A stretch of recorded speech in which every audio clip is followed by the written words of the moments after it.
This one for Tessa Johnson. Tessa, your first postseason experience in college, and obviously you got off to a great start. What was your mindset coming in? What was that like for you? I mean, my mindset, it was like there's 3 quarters in the season, and I know I had to lock in this quarter, and it's big with, like, they were talking about the difference between regular season and then postseason, and I could feel the difference on the court. But my mindset is just lock in, trust my team, trust the process, and trust my coaches. Chris? Tessa, you got your first collegiate block today.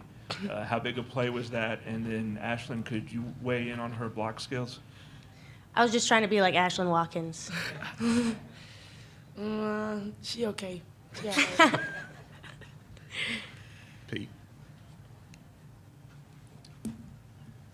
Hey, Ashlyn. What did they do early to kind of frustrate you guys, and how did you get past it and get to the point where, you were able to get in your rhythm and advance?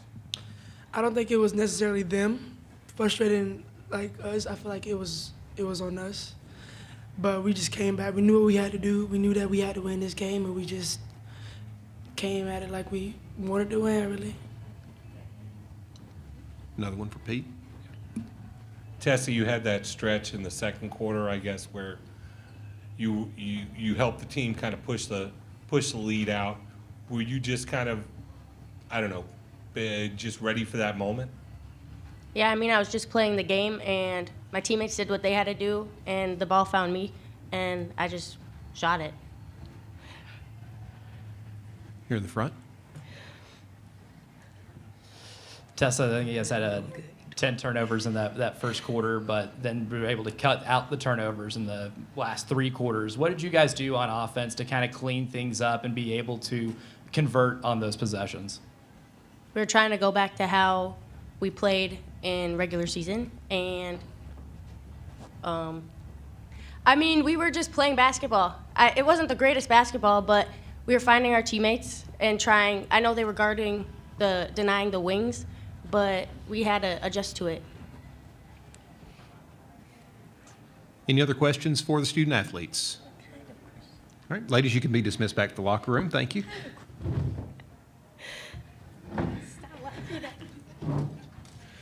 Now we'll take questions for Coach Staley. Pete? Dawn, I'll go off what Tessa just said. Was it not the greatest basketball out there that you saw? I mean, it's postseason play. Texas A&M were really playing to increase their chances of getting into the NCAA tournament, and I think they did that. I mean, with us, it's our first tournament game, and with this team, and you don't know how they're going to respond to it. I don't think they met the moment, especially in the first quarter.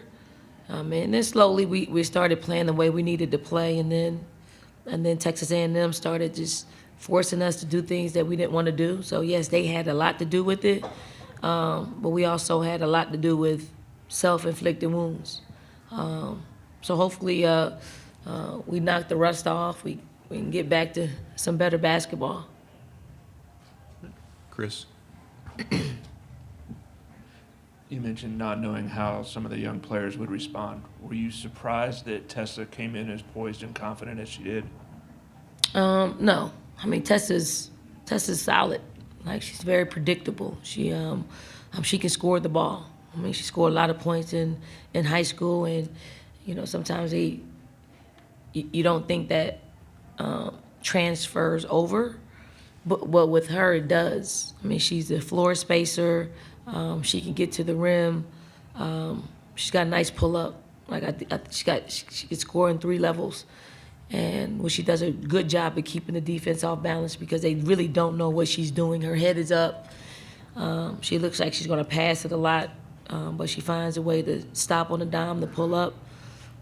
She's been playing well. It's not how she's playing. It's just the amount of older players in front of her that also play well. So it decreases her playing time. But now that we're in postseason, some of the novelty of our starting lineup will will wear off, but the novelty of her being able to give us the kind of minutes that she gave us today is, I mean, she's primed to have, you know, a good postseason. Here in the front. Don, I think you assisted on 15 of your first 19 baskets as a team. I know the turnovers are one thing to look at, but the ball seemed to be moving pretty well on the offensive side. What did you like on that end and in terms of the ball movement of your team today? I mean, that was one of the keys, to move the ball.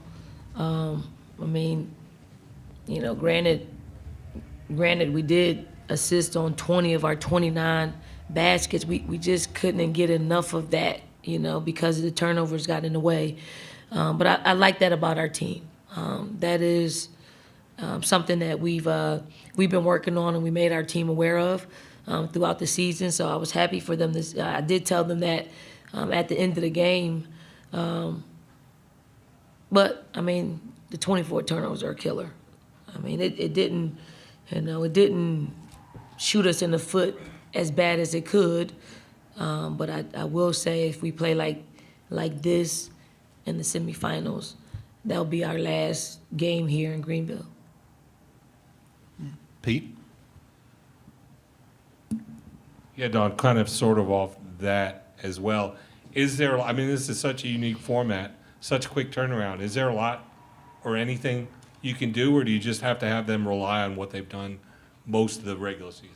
Yeah, there's not much time. We'll have a shoot around tomorrow. We'll try to get in the work that we need to get in. I mean, nothing's going to be live. So we do have to rely on the habits that we form, not the postseason habits, but the regular season habits, and hopefully we can get back on, you know, on the good side of basketball, the good side of good basketball. In the back, Corey? Hey, Dawn. And I guess another piggybacking question off of that, is it easier to, I guess, emphasize taking care of the basketball when you do turn it over like you did, but you came out with a win? Is it easier to get the ladies to lock back in? I mean, this whole season has been learning lessons through winning. Like, I mean, yes, we won a lot of basketball games, but there were a lot of things that we need to work on, a lot of deficiencies that we need to work on, and this team has responded time in and time out, and they're going to have to respond now that is win or go home situation. So I look forward to them, you know, and this dynamic of this basketball team as we live to see another day, and hopefully we can play better. Like, we got to play better in order for us to win. Chris? I asked the players, so I'll ask you, what did you think of Tessa's block? What block? I missed it. No. I mean, it was a good block. I mean, Tessa's a big guard, and I would say she probably lacked confidence in defense before she got here, and especially when we started practicing and the emphasis that we put on it, she lacked confidence in it. But the more and more she plays, the more and more she sees herself doing some great things out there on that side of the basketball, the more confidence she's gaining, and the more times that she's putting herself in a position not only to get a block, I mean, but she gets deflections. She's in great defensive position. So I'm just happy for her. I'd rather take all the other stuff in and around the block shot because that's going to be probably 95% of who she'll be on the defensive side of the ball.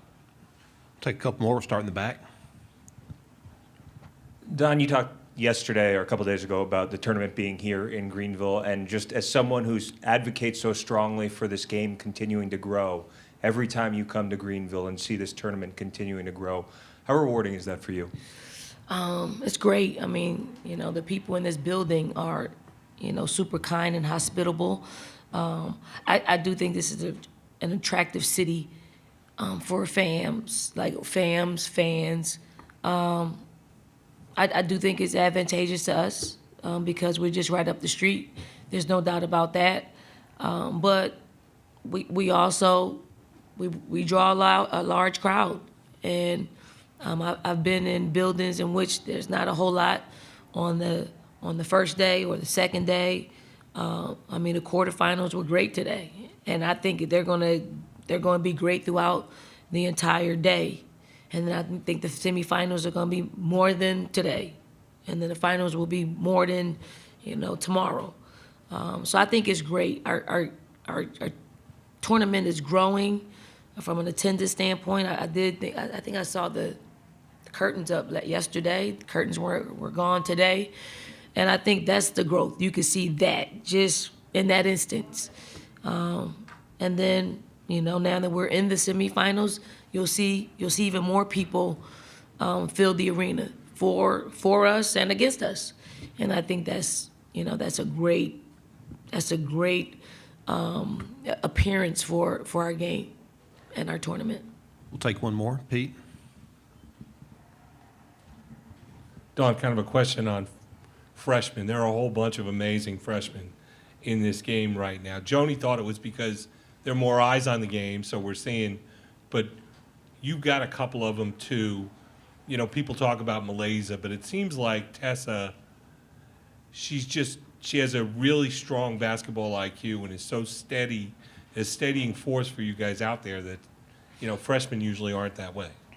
Yeah, we got the best of both worlds. You got an exciting player like Malaysia who just continually gets better on both sides of the basketball, and then you have Tessa who probably hasn't got as much of an opportunity to play consistently. Whether she did have a couple of injuries that slowed her progress down a little bit, but now that she's a lot more healthy. I feel very, very confident in both of them. Both of them, played a lot of minutes for us. I don't, it's going to be helpful for them to play for us. Powell played a lot of minutes today. Raven played a lot of minutes today. So anytime that we can get them on the floor and they're doing well and building confidence, is only going to strengthen our team. Thanks, everybody. Thank you, Coach. Thank you.